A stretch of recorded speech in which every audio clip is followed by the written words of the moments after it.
For a child, life happens in the home. It is where bonds are made and learning begins. But sometimes, children are affected by stress and trauma that makes development difficult.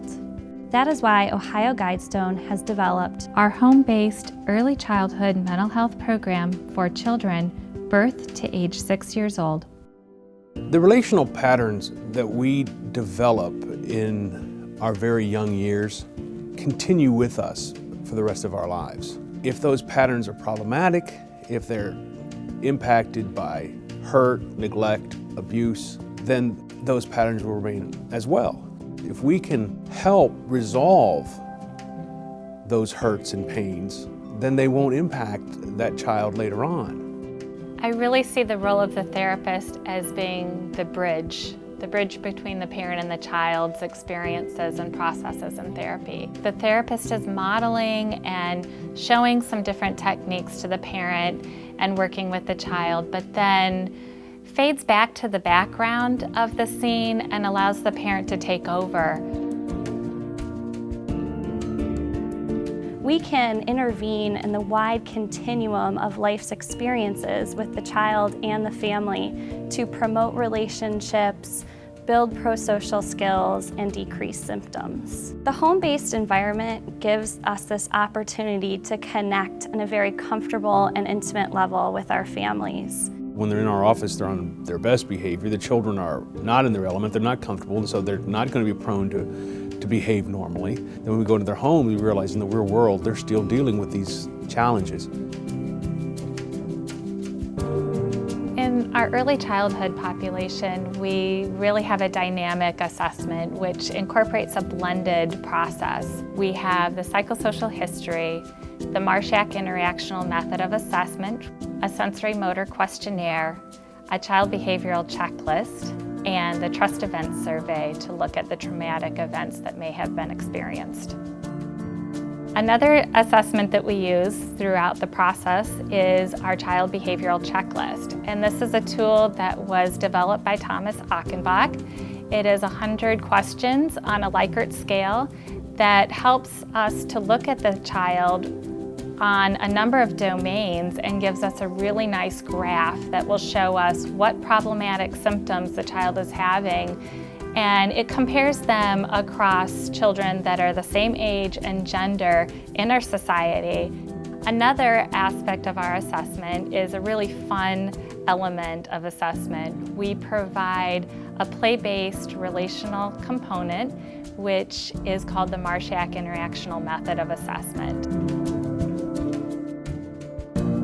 We talked about what we would both like to see and what we would think would benefit Ariel the most, and those were the things that we used and we worked together to accomplish those. Utilizing the child behavior checklist also allows us to monitor treatment in an ongoing way. It's this sort of flexible, comprehensive treatment approach that allows us to focus on reducing symptoms that the parent and the child has identified as important to them, rather than focusing on a diagnosis. Play is the primary way that kids learn, develop relationships, and explore their world. In our work, we really recognize the mind-body connection, especially with kids that are healing from trauma. We use a number of different sensory and movement techniques to help kids release some of the strong emotions that are stored in their body. First dimension is the child-directed play. In this play, we really look at the child as being the explorer in the play. The child takes the lead. The second dimension of play is the therapist-directed play. In this type of play, the therapist gets to put on their feelings teacher hat. They get to be creative and use a number of different interventions to help children build social skills, communicate feelings, express their wants and needs. Our therapists will incorporate a variety of strategies to try and promote insight and develop relationships with the parents. Those will include exploring mental representations that the parent has of the child, offering developmental guidance to ensure the parent has a developmentally appropriate expectations and understanding of where their child is. She doesn't come in like a therapist. She doesn't come in like she's somebody who's like telling you what to do. She's like a friend or like someone who's like a part of our family who comes in and she gives us tips on how to be better parents. Because the parent is the expert on their child and their family needs, it is so important for the therapist to connect and develop a strong therapeutic relationship with the parent.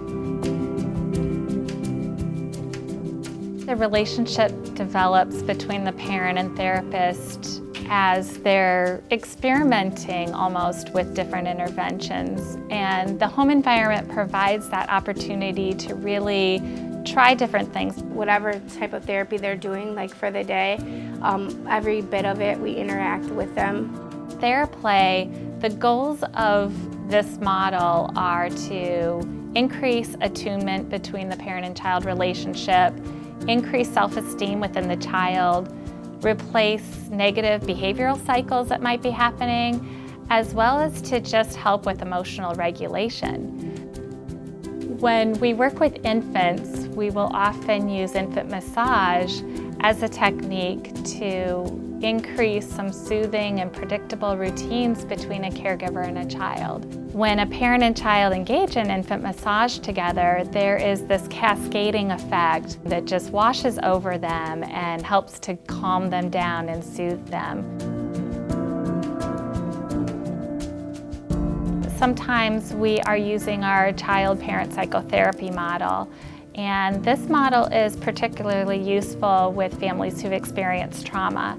I had a child that passed away when he was 2, and then I never really dealt with it, so they were kind of, my relationship with it was very strained.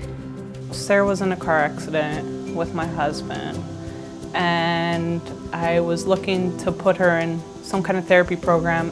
So one of the strategies that's used between the parent and the therapist is to co-create a trauma narrative. Some of the strategies might be to bring out dolls, use art techniques, sand tray or sand play, and allows the child to recreate the experience while the parent is being emotionally responsive to that child so that they can bring some closure to their experience together. We recognize in our program that we need to wrap services around families so that they can have the greatest chance of success. And our classroom consultation model is really hands-on. It's a very consultative approach, partnering with the teacher. We use a highly skilled interventionist that can go into the classroom and use tools to assess not only the strengths and areas of concern for the child, but as well as the environment, the program model, and the different techniques and strategies of the teacher. We use the DECA program assessment as a tool to help us gain a better understanding of the child in the classroom. We look to build on the relationship between the interventionist and the teacher. We know that through relationships comes success. I mean, she would sleep in bed, car accident happened, wouldn't sleep in bed. Who now sleeps through the night in her bedroom? That's huge progress. I've seen a significant change in him.